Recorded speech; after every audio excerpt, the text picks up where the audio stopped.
延續第8個嫌疑人嘅不安、罪疚同埋飄零感，導演李子俊、周文瑜再藉住類型片同埋懸疑故事，直探分崩離析嘅現代家庭關係，婚外情嘅忠誠同埋背叛、愧疚同憤恨，喺半驚慄、半幽默嘅調子底下，滲露出人在異鄉嘅迷茫。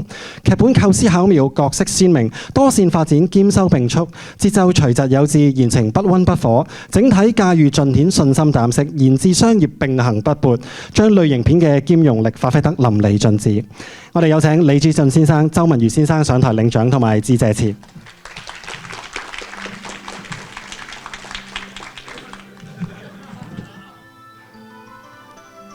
好，我嚟俾啲掌聲啊！或者請兩位同大家講下有咩嘅感想。哇！我夠好緊張，好興奮。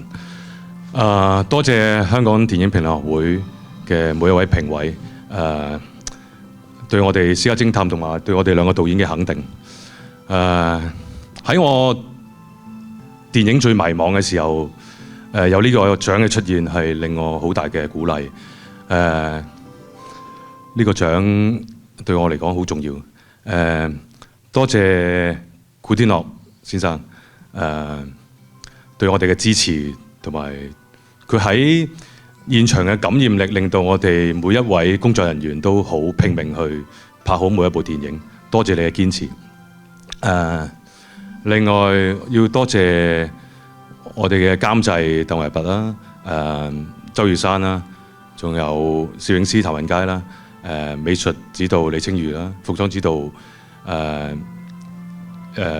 葉嘉欣啦，同埋羅貝莎。多謝馬來西亞嘅團隊嘅支持，另外更加要多謝我嘅拍檔周文瑜先生，你俾我任性，你對我嘅包容，多謝你，多謝監製鄭保瑞嘅一直嘅支持同埋一直嘅鼓勵，最緊要最後我要多謝評論學會，俾我一個好好嘅鼓勵 ，thank you。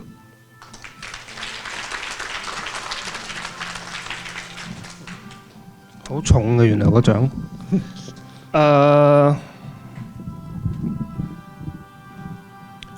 多謝香港電影評論學會。我諗我第一個要多謝就係李子俊啦，因為由第8個嫌疑人嘅時候開始，我哋就係一個 mon 壇兩張凳嚇，我哋一齊去完成成個電影所有嘅環節。佢俾我可以作為一個編劇嘅身份去涉獵好多導演先至可以觸碰嘅呢一啲領域，甚至俾我做一啲導演先可以做嘅決定。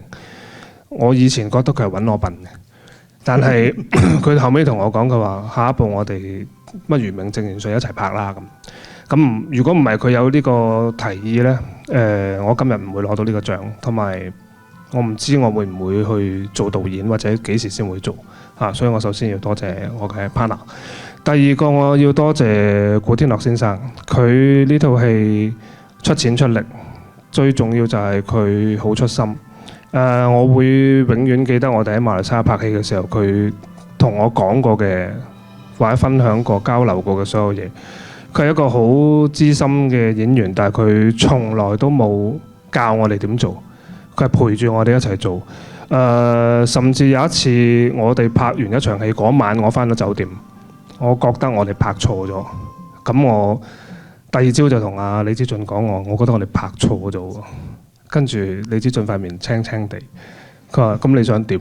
我想同老闆講重拍，因為嗰場戲係好多鬧交對白，重拍都好大鑊。咁我就走去同阿老闆講：我老闆，我想重拍。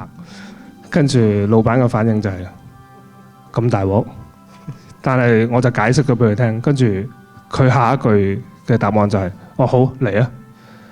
亦同時亦都有另外一位演員就係周秀娜小姐，佢哋兩個就一齊去陪我哋去重拍。喺嗰場有幾十句鬧交對白嘅戲裏邊，佢哋重新拍咗6個 take。咁我覺得呢個係好重要，即係我哋成日都講傳承，講演員點樣支持導演。我覺得佢哋做咗好大嘅一件事情，就係佢哋冇介意新導演犯錯，而且佢支持我哋犯錯，同埋同我哋一齊去完成嗰一件事，亦都相信我哋再拍會好啲嘅呢一個判斷。呢啲演員就係我哋拍戲後邊最大嘅力量嚇。同埋我要多謝成個拍攝嘅團隊啦。呢個團隊好特別，係因為我有1/3香港人同埋2/3係馬來西亞人嚟。其實咁呢個團隊好努力，亦都充滿笑容去支持我哋兩個導演嚇。咁如果唔係，我諗好難喺咁短嘅時間喺一個完全陌生嘅地方係可以完成到呢部電影。咁如果我哋係配得上呢個獎嘅，係因為我哋擁有最好嘅資源，嗰個資源就係人嚇。咁最後我要多謝監製鄭保瑞啦，多謝有一個人要特別要多謝就係金城武先生，因為佢講過，如果我上台攞獎，一定要多謝佢，所以我要多謝金城武，多謝我經理人姚怡君小姐、張漢清小姐，最後我要多謝我屋企嘅3位女性，就係我媽咪、我太太同埋我女。唔知好彩定唔好彩，佢哋3個都係處女座嘅，所以佢哋好完美主義嘅3個都。咁亦都因為有佢哋嘅3個，所以我喺我人生路上面咧，需要不斷爭取，令到自己成為一個更加完美嘅人。多謝佢哋，多謝。